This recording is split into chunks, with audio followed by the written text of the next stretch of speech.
หน่อยกะมื้อนี้ก็เป็นงานเทศกาลบุญบั้งไฟบ้านเฮากะต่อไปนี้ก็ขอเชิญท่านจันทคามมิ่งศรีสุพรรณเป็นโฆษกประจำวัดลาวเสาะเหล็กพุทธรามของเฮาในมื้อนี้ขึ้นมาเปิดพิธีก็ได้เจ้าขอเชิญ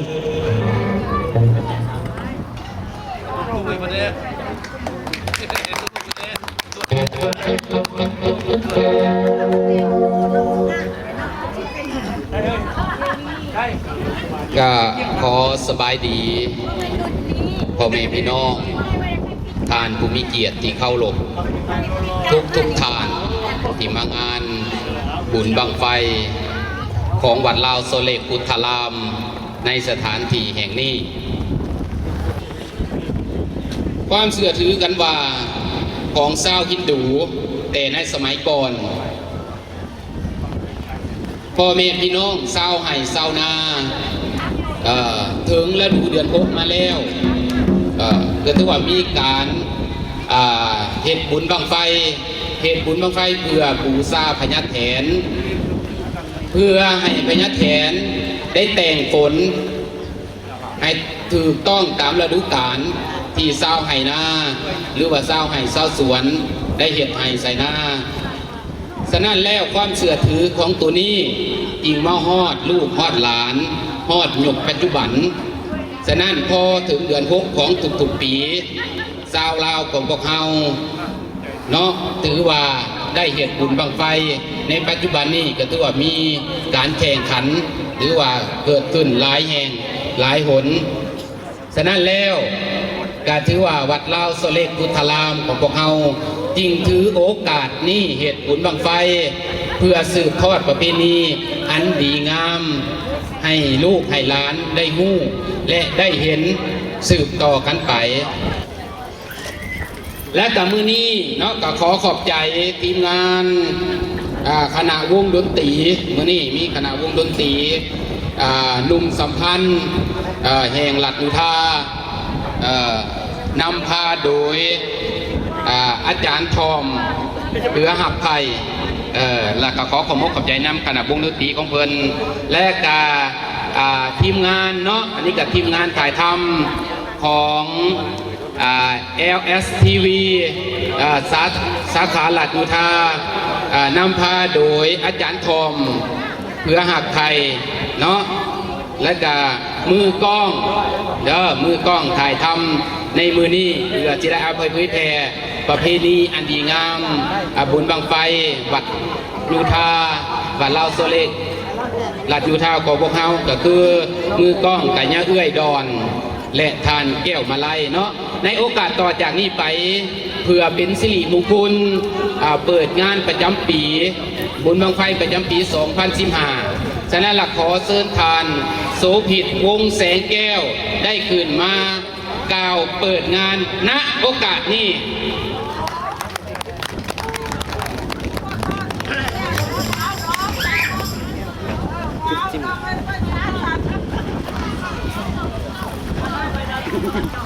สบายดีท่านผู้มีเกียรติพ่อแม่พี่น้องเพื่อนมิตรที่ฮักแพงทั้งหลายมื้อนี้ถือว่าเป็นโอกาสฤกษ์งามยามดีที่พวกเขาทุกคนได้มาเต่าโฮมกันณสถานที่แห่งนี้ก็เพื่อเป็นการเฉลิมฉลองบุญเทศกาลบุญบั้งไฟซึ่งทางวัดลาวโซเลกของพวกเขาได้ปฏิบัติมาทุกปีนี่ก็เป็นปีที่2แล้วงานบุญบั้งไฟนี้ถือว่าเป็นประเพณีที่คนลาวร่วมกันปฏิบัติสืบทอดกันมาแต่โบราณกาลและยังเป็นการแสดงออก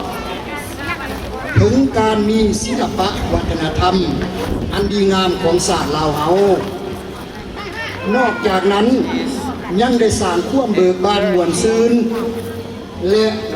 ผูกแน่นต่อความสัมพันธ์ไมตรีอยู่ในชุมชนคนลาวของพวกเขาอีกด้วยข้าพเจ้าข ตั้งหน้าให้คณะประธานจัดงานบุญครั้งนี้ ขอแสดงความขอบใจ และให้การต้อนรับมายังคณะ LSTV ประจำรัฐยูทาห์นักดนตรีและนักร้องที่เดินทางมาแต่ประเทศลาว ตลอดถึงพี่น้องทุกคนที่ได้มาร่วมมวลซื่นและสนับสนุนงานในครั้งนี้ งานครั้งนี้จะเกิดขึ้นใดก็ย้อนการร่วมแรงร่วมใจของคณะอุปถัมภ์วัดแผนกสตรีสงเคราะห์ตลอดถึงพี่น้องใกล้เคียงทุกๆคนที่ได้ทุ่มเทเหือแห้งคนละไม้ละมือห่างหากะเกียมทุกสิ่งทุกอย่างเป็นต้นแม่นเครื่องกินและเครื่องดื่มพร้อมกับสถานที่พิเศษสุดก็แม่นครูบาอาจารย์ประจำวัดลาวของพวกเราที่เพิ่นได้ออกแบบสีใหม่ลายมือในการยอกบังไฟและสถานที่นี้ให้มีความสวยสดและงดงามดังที่ทานเห็นอยู่ในปัจจุบันนี้ก็เป็นการสมควรแก่เวลาแล้ว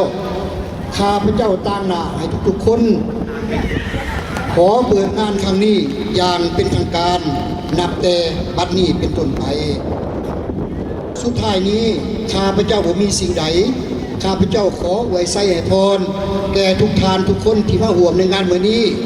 จงมีแต่ความสุขความสำราญสุขกายสบายใจปราศจากโรคภัยไข้เจ็บต่างๆนานาขอขอบใจ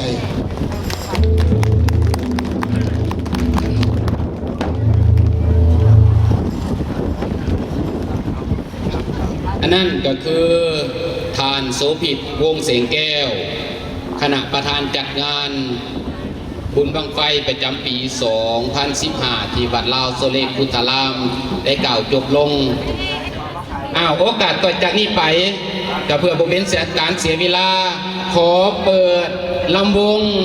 ปฐมฤกษ์ได้ณโอกาสนี้ ใจเธอที่เฮาเกิดมาเป็นคนลาวอยู่ดินละทางหงขาวคนลาวเฮานั้นใจซื่อปัญญาผู้รู้ของเฮานั้นประวัติเล่าลือนำพาให้ลาวมีชื่อเรื่องลือดังก้องฟ้าภูมิใจกันเถิด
อยู่เวทีแห่งนี้แล้วก็พิเศษสุขกับแม่นยะ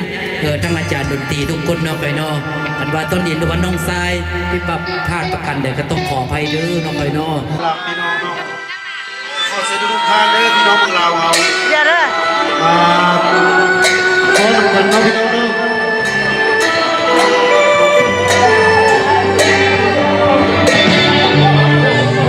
อาจจะเข้าไปก็จะได้ให้ไปจะเข้าไปก็จะได้ให้โอเคเปิดวิดีโอ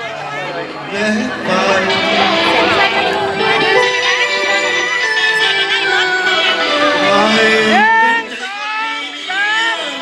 ผู้จบที่ลงบาทเมียเธอเดียวกันไหมข้ามเอวเฮ้ยก็เป็นเมียมีกันเลยเด็ก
เสียงประเสริฐที่ว่า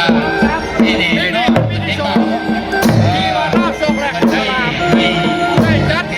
คนที่พูดเพลงเพลงอย่างนั้นได้กับเรานี่นะขอเชิญการศึกษาเสียงประเสริฐเพลงทั้งหมดที่ว่าจังไรมีปัญหาจังหวะสาถูกงานในความให้สันเนาะทั้งการเพื่อสร้างสรรค์ความเจริญในสระเวลามีค่าวันนี้วันศุกร์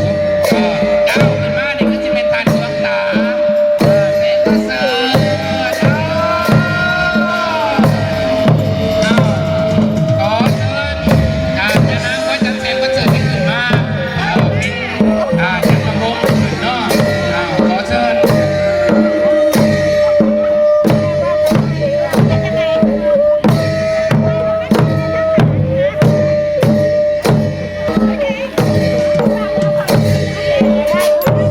เพิ่นสิได้มาเนาะเพลงอันนี้กับกูนี่จังนะเอาคนทงยังบ่ว่าอันนี้กับกูนี่ออกทีวีเด้อ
อันแม่ประธานนี่ม่วนหลาย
บ้านเบิร์นใครเล่ามักโกและเจ้าไปเล่าโอ้ใจดีที่สาวบ้านเบิร์นแต่พอมีเงินเพิ่นก็ยังให้เรา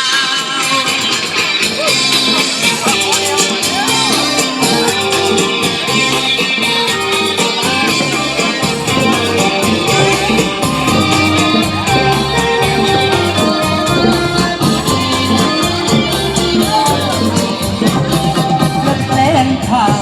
สักทานใจคือโหดเขาเคยจอดรถกินข้าวกินน้ำทุกคนมีเจ้าเมืองราศีคนงามลองไปตามใจเด้อจะละลายเด้อนับและเด้อโอ้โซเฟอร์สายเนื้อกับขึ้นเมื่ออยากจะมาทำไม น้องเดินทางยังโดดเดี่ยวมาอย่าลับในใจละมาเพ้อตัว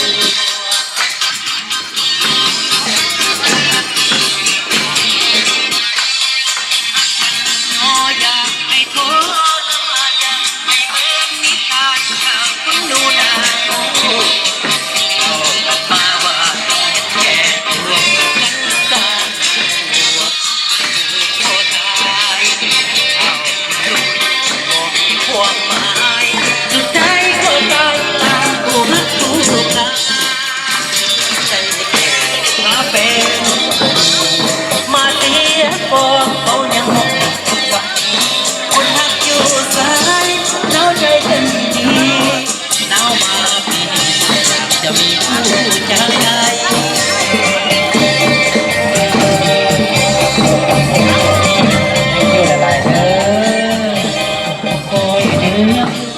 เราอยู่คนใหญ่คุณก็ลายไม้ไม่ได้พอบ่ได้จากบ้านขึ้นเมืองรบเรือหอดตายมาเป็นบ่ได้เดียวใจนอนแล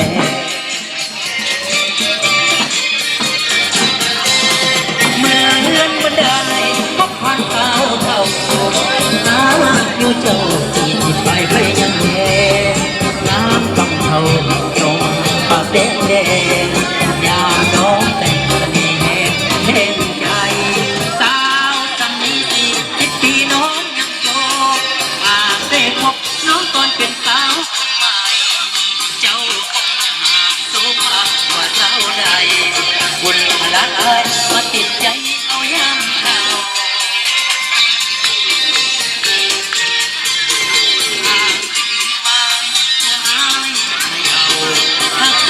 แซ่บแม้ได้เพียงสื่อใจก็วาสนานำพาให้เขา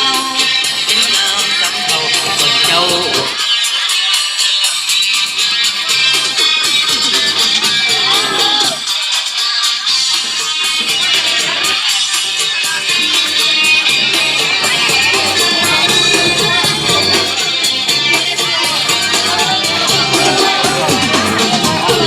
ไม่อยากจะคิดสงสารไม่อยากจะคิดสงสารเมื่อเห็นสาวจันทร์นั่งเต็มมีแฟนแล้วเขาก็ลืมสาวจันทร์ไปส่งเส้นคำสาวและเขาก็ไปด้วยสาวจันทร์คำคุณจุกตรงเบื่อก็ต้องหนีไปเวลาเยี่ยมเอาป่านี่นั่นสวยน้อยสาวจันทร์เจ้ากันต่อให้เขาเล่าเดี๋ยวเบิดลูกทางลูกสาวให้ทุกท่าทุกท่าเดี๋ยวนี้ไม่คุ้นกันดีคนห้ามเจ้าจิตใจดีก็กินแล้วนี่ทำพ่อบอกให้พ่อบอกยอมจับเป็นสมน้องสมใจได้ดีเราเพื่อใจนั้นทั่วอกเราเพื่อใจอ่านสมใจได้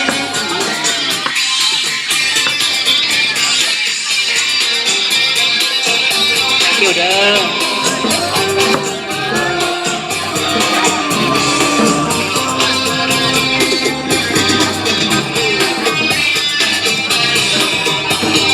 อใจ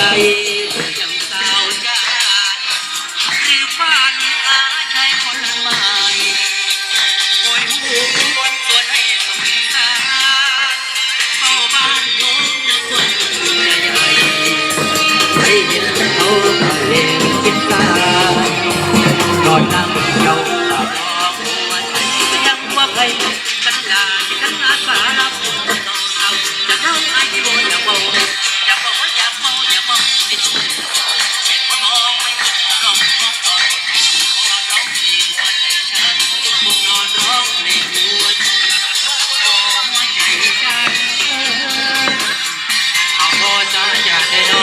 อีกคนจะต่ออีกบ่รอบต่างขึ้นกับโบมดครับรอบนี้เนาะนอนแล้วตื่นไม่มาโลกก็ยังโบมดอยู่เนาะเอาจิตใจเนาะเอาว่าไปขอบคุณใจหลายๆเด้อเนาะถึงมาเอาหน่อยกับมวล